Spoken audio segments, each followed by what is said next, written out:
Hello, welcome back to the videos. This is our second video in that series about pentatonic scales, and we're calling this templates for pentatonics, or pentatonic templates, or something like that.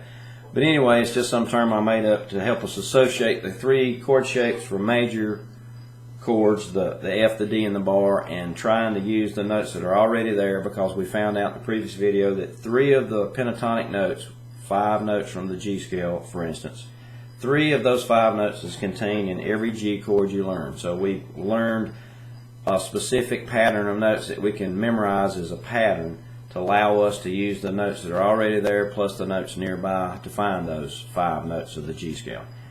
Now this is critical for using the notes, because if you don't know how to use pentatonic scales, musically speaking, to help you play what you want to play, they're really not much use, I don't think.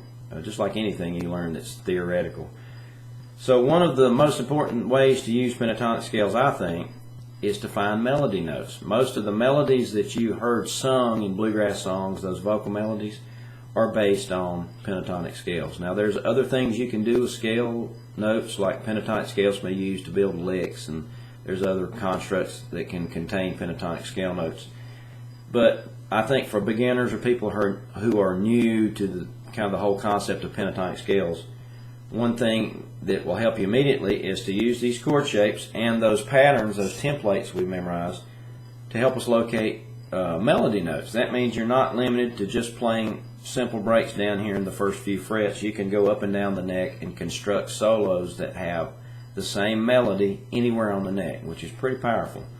So instead of trying to depend on, say, a tab or a video of somebody playing a break up the neck and you memorizing that, I mean, you can do that, but you don't know what any of the notes are. You don't know how you found them. You're just copying something. So there's a difference between using the scales to know why you're doing something versus not, which is very powerful. So let's pick a song. I made a little list of songs. I'm going to pick something like Fireball Mail in the key of G. And let's see if we can use the 3 shapes to locate the melody notes, and then we'll try to construct a solo around that. But now here's something important to take note of. Depending on the shape you use and the key you choose to play the song in, you may find that the melody notes go lower or higher than the position you're holding, which means you have to move. What do I mean by that? Well, let's take Fireball Mail, for example. This is a good tune that shows you why and how you will move around using the shapes. If I play that song in the key of G using the F shape, I'll find out immediately that if I sing it in the same range that most people would sing it in the key of G, like a man singing the song, I wouldn't use any of these notes I'm holding. The notes would actually be in a lower octave. There she comes. So I'm actually playing open D, then the E at the 2nd fret, open G. The only way I could contain one of these notes in the chord shape is I'd have to use that G note way up here. So I'd have to leave this F shape and then come back here to find that G note here. What you're actually doing in that instance is you're playing off of the nut, which is a bar chord.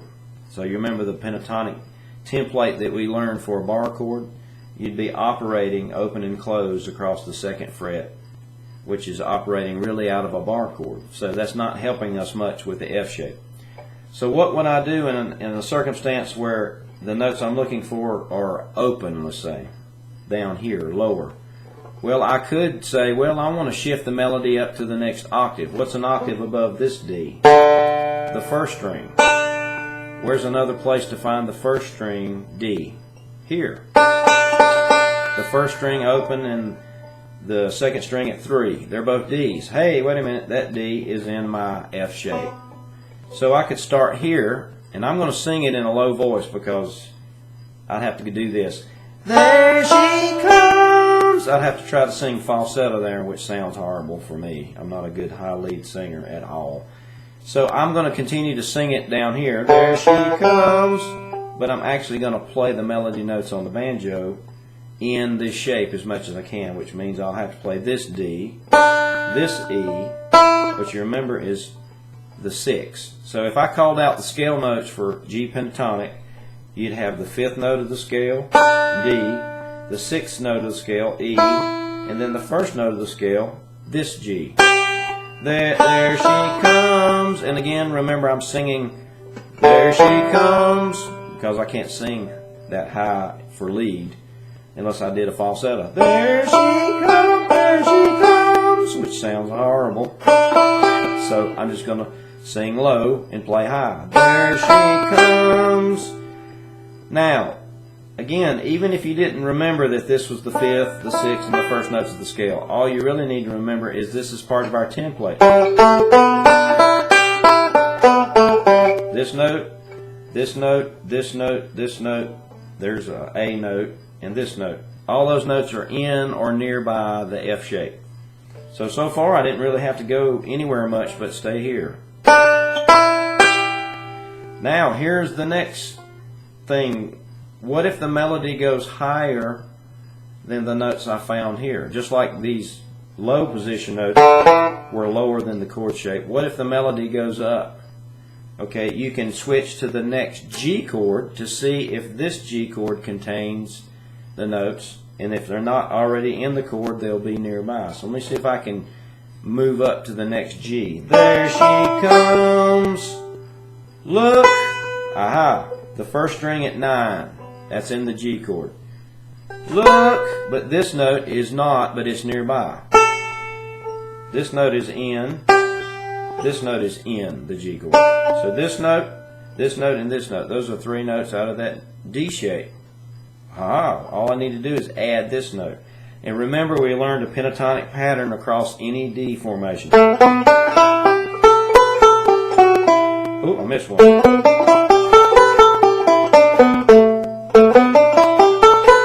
So all I'm doing is adhering to the pattern that I've memorized and listening for the notes I need. There she comes. Look at her go. Next phrase. There she comes.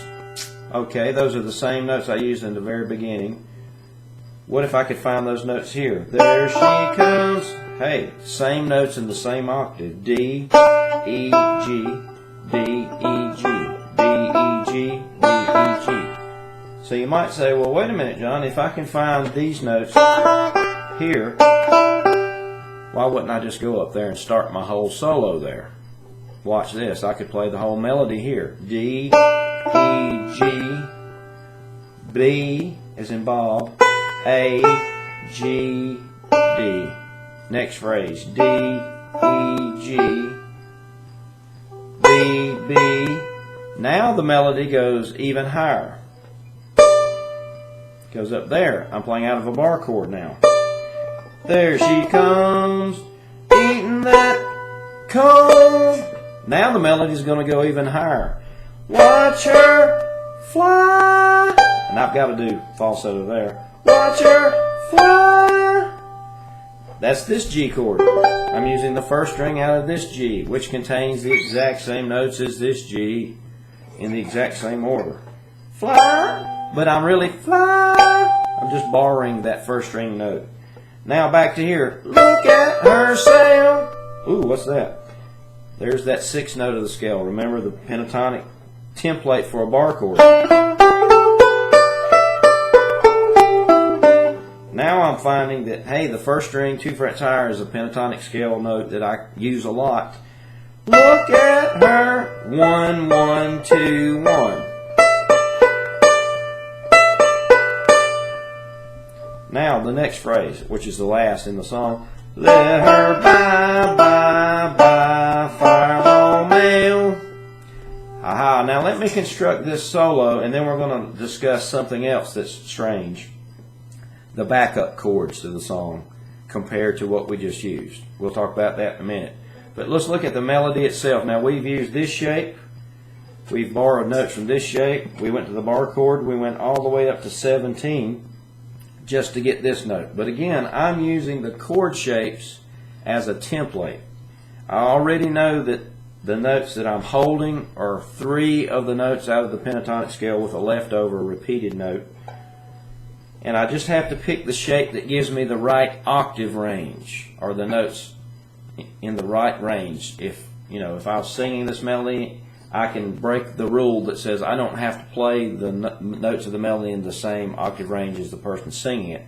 but I do have to play the right notes in the right order. So as long as it's a D, an E, and a G note, it doesn't really matter what octave they're played in because they'll be correct as far as the melody goes. They just might not be in the same range as the person singing it.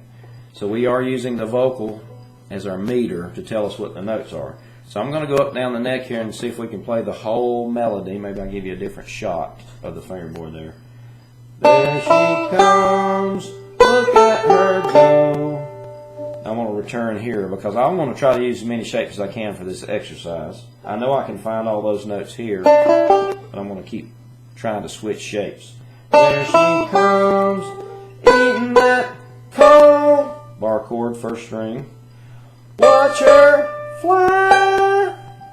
F shape, 17th fret. Bar chord, look at her sail.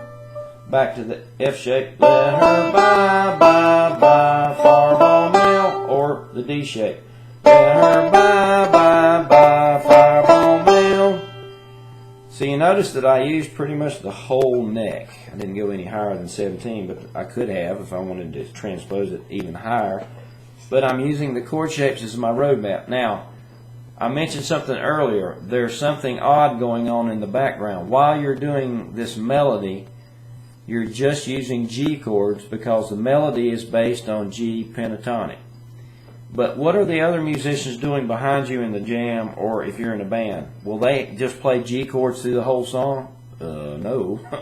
What they're going to do is play this. There she comes, look at her go. There she goes, eating that coal. Watch her fly, look at her sail. Let her by, fireball mail. So you might stop and think, okay, well, how is it I can just play G chords and find the melody, but everybody else is playing C's and D's along with G's? How are they able to play G, C, and D, and I can just use G chords? Well, because you're just playing the melody, and we know the melody, just the melody itself, is based on 1, 2, 3, 5, 6 out of the scale. You're just looking at individual notes as they relate to the shapes. But what the other players in the jam or your band are doing is they are harmonizing G scale notes into chords to give those notes some flavoring in the background. So this brings up an important thing about using pentatonic scales when you take solos. Should you try to find the notes you need in C when the band goes to C? When the band goes to D in the rhythm, should you try to find the melody notes that correspond to the D chord? You can or you can't, and we'll talk about that in another video. But for now, let's just let the band or the jammers play all the notes of, all the chords of the song, G, C, and D chords.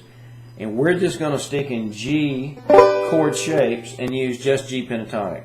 Maybe in the next video we'll come back and look at how and why and where we would switch to other chords that the rhythm guys are using. But for now, let's just use this as an exercise video to just get familiar with finding this melody over the G chords on the banjo. We'll let everybody else play the C and the D chords, so it will work. So while I do this, if I play the notes with the proper duration and in time overall, they will play the C and the D and the G chords behind me. G, C, G, G, G, D, G, D, G, I'm sorry, G, D, back to G. So the notes that I'm playing flow over those chord changes. So we let the rhythm people in the jam or the band carry the rhythm. They do the changes, and we're just going to use G chords. Now, how would I combine this into a solo? Well, now you have to add rolls, pinches, any pattern you think will expand on those notes. To create a Scruggs style solo, we'd obviously have to have some rolls. So let me see if I can insert these notes into some familiar sounding patterns.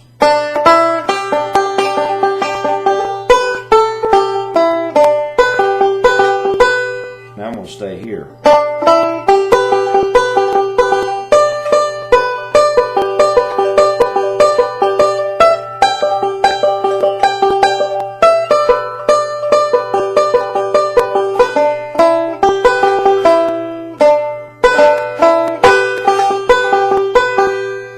again, everything I played was G chord based, but the notes blended with all the other chords they played because their chords are harmonized notes from the G scale turned into chords. So they've used all 7 of the scale notes basically to make chords. They've harmonized them. But what we've done is we've just stuck with those 5 core notes, 1, 2, 3, 5, 6, and we related them to G chords up and down the neck.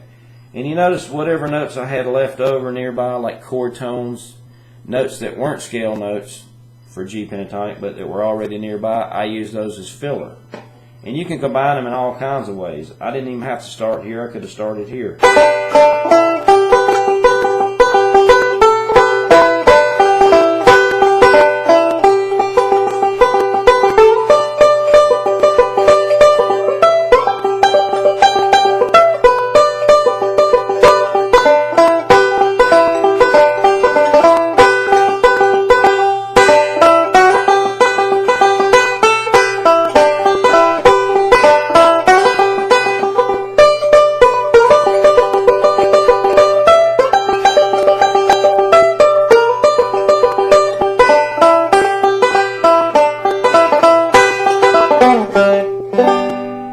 Now again, that might not be a full-blown stroke solo with, you know, filler licks and all these hally-good licks on it, but what I'm trying to show you is if you want to be able to play melodies up and down the neck that are melodies correctly aligned with the notes of the actual song, not just licks thrown together or chord notes you're rolling over, what you're trying to do is use the pentatonic scale to identify the exact melody, the exact way it's being sung, put them in the right order so that your banjo is what Earl used to say, singing the words. This is a hard thing to do if you're used to just rolling over chords and throwing a bunch of random licks together, because they may sound good and they last the same amount of time as the chords, but it's not the melody. So what we're trying to do is make solos that are melody based. You can always go back later and add some, you know, some Scruggs licks, or you could look at a tab of a Scruggs version and try to figure out, oh, he's using a partial of a G. I think for pentatonic training, it's important to look at the whole chord first, see if you can use any and all of the notes in the shape, the scale notes for pentatonics that we know are nearby, and then string them together and you can play melodies. Now, how would this help us play a song in a different key? Well, let's say if we wanted to transpose this song to the key of A, you could put a capo here, which would force you to move everything you just played up 2 frets. But you really don't need a capo to do this if you're not playing a bunch of open strings. So I'm going to move this break up to the key of A. Here's A, right? Let me give you a little more of a close-up. I'm going to use the exact same pattern.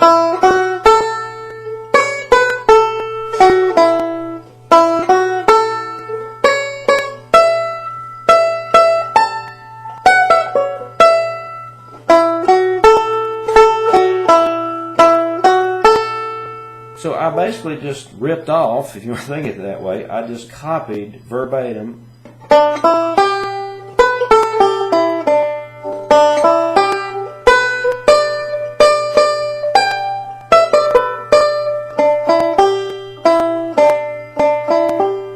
that pattern because it's based on notes that are already in each F, D, and bar chord, F shapes, I mean, F chords, and I've just moved them to a different key. So it's using pentatonic scale patterns across these chord shapes allow you to transpose your solos over to different keys instantly. Now, I have to be careful when I roll over these notes because I might hit something like the 5th string, might sound a little weird. So I might have to capo the 5th with my finger or my thumb, or just avoid it. Let's see if I can construct a solo now.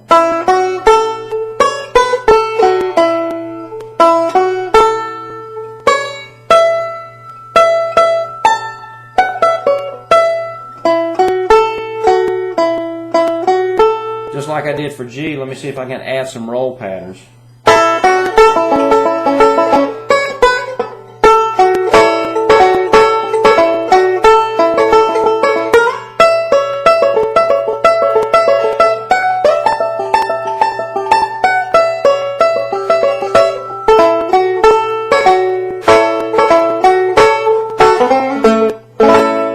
Watch the 5th string because the 5th string actually gives you a 7th chord sound, which may sound a little out of context.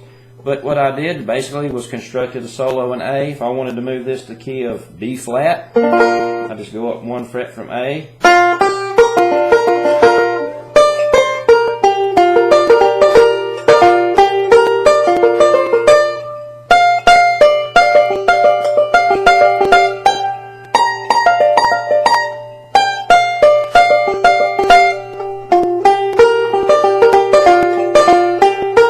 Some of that went out of the camera shot, but basically what I was doing was just continuing to go up the neck higher and higher each time. Here's Fireball Mail in C. Again, I'm using the exact same template.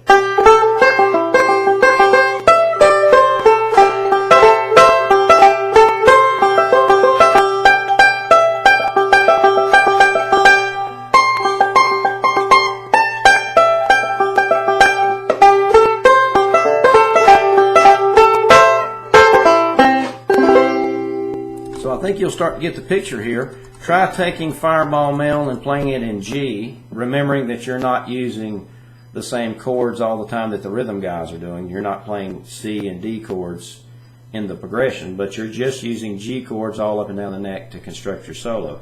And you can arrange it any way you want. You could have started your solo way up high and then moved down to the middle. As long as it's the melody, it's right, regardless of what octave you choose to play it in.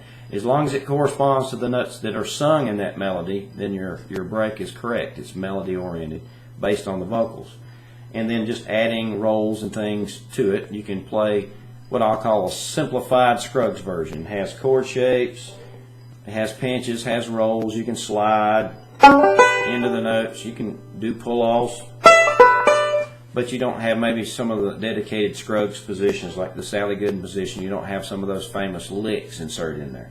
Maybe in the next video we'll look at trying to insert licks around there, but first goal should be use those pentatonic scale patterns that you learned to find this melody in the key of G using just G chord shapes, and then try transposing it to different keys like I did. You'll see that it's very easy to do once you get those patterns in your brain and you're using your ear to listen for the right pattern of notes. They'll be sitting right under your fingers everywhere you go.